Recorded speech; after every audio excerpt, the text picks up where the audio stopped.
Bad set. ARCFOX on the left, Jayden on the right. Both of which gonna go for that 6-3. And ARCFOX is playing really fast here, but unfortunately is going to misdrop initially. And oh my goodness, that was an amazing sequence to get out of there. Gonna look for this count to 4, finds it. Jayden is still in perfect 6-3. And this might be some desync. Yeah, that's a lot of desync there. Hoping that this is just a stream thing and the players are looking fine.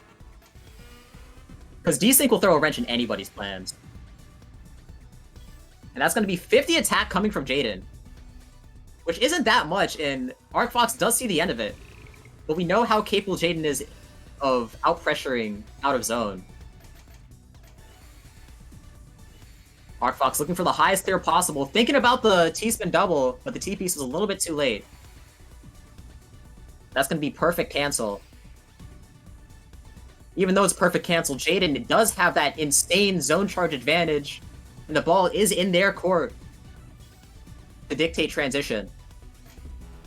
ARCFOX notices that, sees this as their best zone opportunity,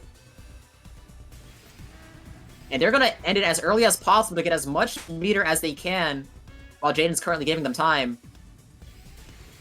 Jayden's looking for a higher clear, but it's just not there. Gonna be sending another 50. And ARCFOX, despite their best efforts, was not able to get any zone meter there. And Jayden's gonna take the first point.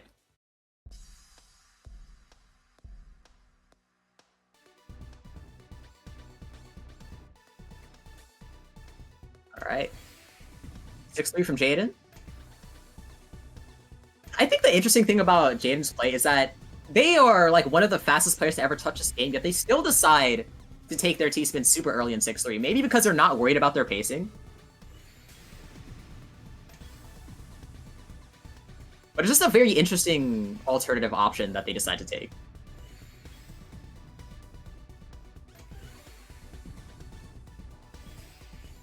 And ARCFOX trying to build their zone meter back up. Gonna count to 4 as many times as it takes. Gonna find this Kaidon. Jayden was uncomfortably high there, but she knows her limits. And she's gonna start zone with this micro combo. Upgrading to that TSD is insane, and is going to limit her max zone potential. Capping her attack at 45. ARCFOX isn't gonna break back-to-back for a while, but that is all Tetris's. Amazing T-spin donation. And looks like they're looking for that final T-spin double. They find it. That's gonna be 58 over to Jayden. He's able to mitigate to survival, and oh my... The decision to partial here. Hyper-aggressive from Jayden. Definitely the usual. And that is going to force ARCFOX to take their zone. But they are going to take it all in the previous phase. So ARCFOX is not in the worst spot. Oh, but that O-piece misdrop. That's going to put a huge wrench in the advantage they could have had. They're going to recognize this as their best zone opportunity. Amazing T-spin double find in that down stack. Going to send 20 over. But they're still going to receive. Giving Jayden the opportunity to overwhelm and potentially find the kill. In trying to get as low as she can and guarantee she can get a really efficient zone here, but in doing so, she is giving ARCFOX a lot of time. She recognizes that that J-piece misdrop is going to throw a wrench in the stacking, but she's still able to find that T-spin and take efficiency. She's looking for the highest combo. Misdrops quite a lot, which is going to give ARCFOX the opportunity to do a lot. But ARCFOX is misdropping as well.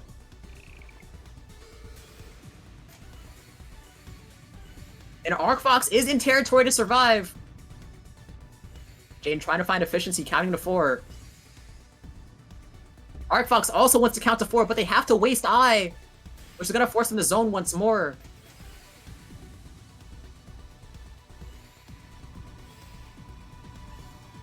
Jayden is doing a lot of misdropping though, trying to maximize the speed, getting their max zone as early as they can.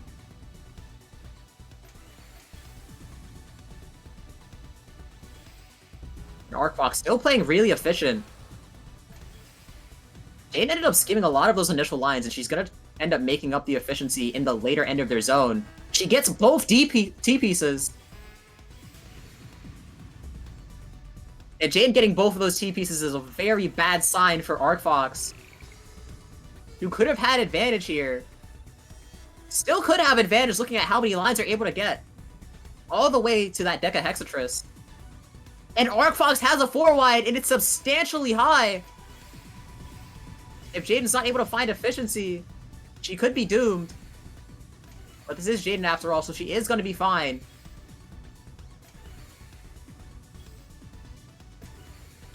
And that pressure is going to force ARCFOX to take some decisions that they would rather not do.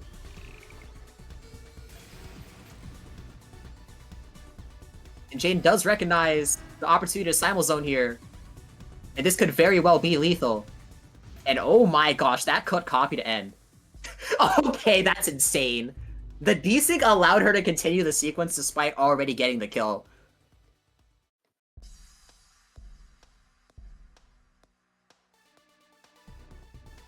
Some call it disrespect, some call it swag. I'm gonna abstain from saying my stance, and Jayden is gonna find the 2-line PC. Very unfortunate for ARCFOX to misdrop in that scenario. Eating 2 PCs on a misdrop is just death no matter what way you put it, even in Phase 1. And Jayden is currently on sweep pace, taking that 3rd consecutive round. ARCFOX gonna retaliate with some PCs on their own in the next round. They're gonna have that 9-0 well. And they're gonna decide to leave it open. And Jayden doesn't want to tank anything. They want to be completely man-made here. They have this 6-3 and they're using it. And she is gonna choose this out here! Gonna take a 4-wide in Phase 1. Very interesting decision. But that combo is gonna cut, so she's only gonna send 44. ARCFOX able to take a very large portion of it. But oh no, that misdrop is gonna completely cripple their zone potential here. Hopefully they get at least one more eyepiece to guarantee survival.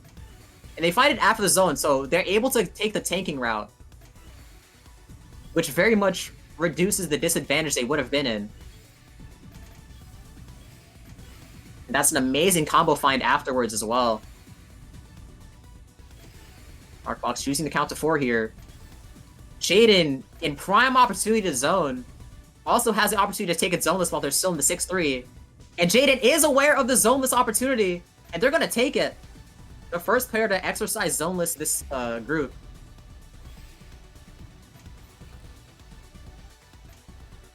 And Jayden's in a very hyper-efficient 6-3.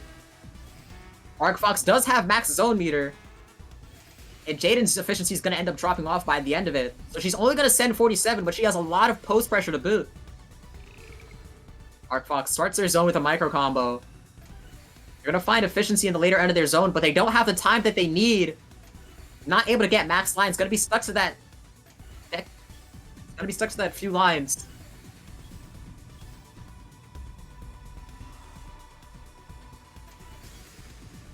ARCFOX recognizing they need to keep skin potential here. And oh my goodness, that was an extremely greedy TSD, but it was required. Even still, that misdrop afterwards is going to guarantee their fate. And Jayden's going to be at sweep pace match point.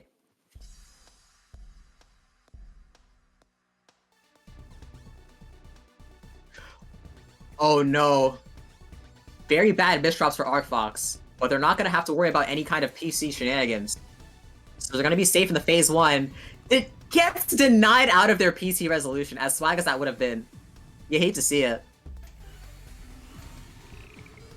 And Jayden's in a really high 6-3. Gonna take the TSS to maintain their height. And even desync isn't able to save Jayden from that situation. ARCFOX taking the opportunity to chase now that the Phase 1 is over.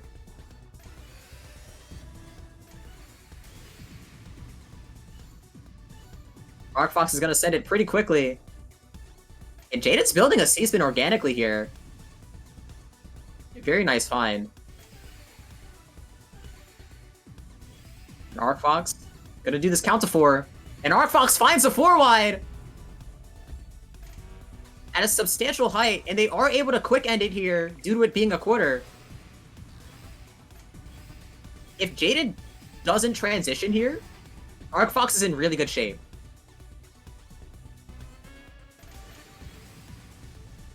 That's exactly what happens. Jayden doesn't transition, which gives ARCFOX an amazing opportunity to tank here.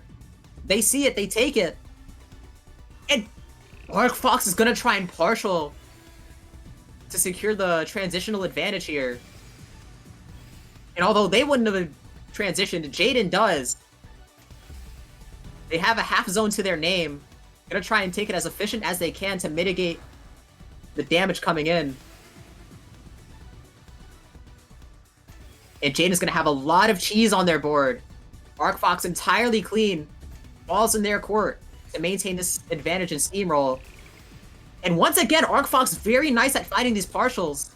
But Jayden just gets completely saved by desync there. Like, blatantly.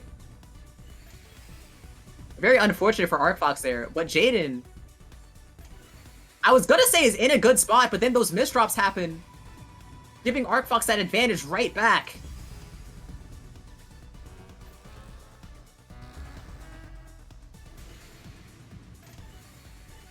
And Jayden's gonna send 17 to ARCFOX, who we're gonna see misdrop at breakneck speeds. And Jayden has that 4-wide. Combo drops initially. They don't have meter! And ARCFOX is able to find the killing blow, preventing the sweep. And look at that stat line from ARCFOX. Very efficient. And yeah, that's the one risk of side 4-wide. If that combo drops, sometimes you can just die. Especially in a scenario with no meter. And Jayden, if I saw that correctly, just got column 7 garbage. That is not something you want to see on the other side. Especially when misdrops are not on your side. And ARCFOX not in the best spot. Jayden playing so fast it looks like desync, but no, that is just her actual DPM. ARCFOX in a rough spot, and even IRS can't save them there. Jayden at a whopping 216 drops per minute! Weren't taking any more chances this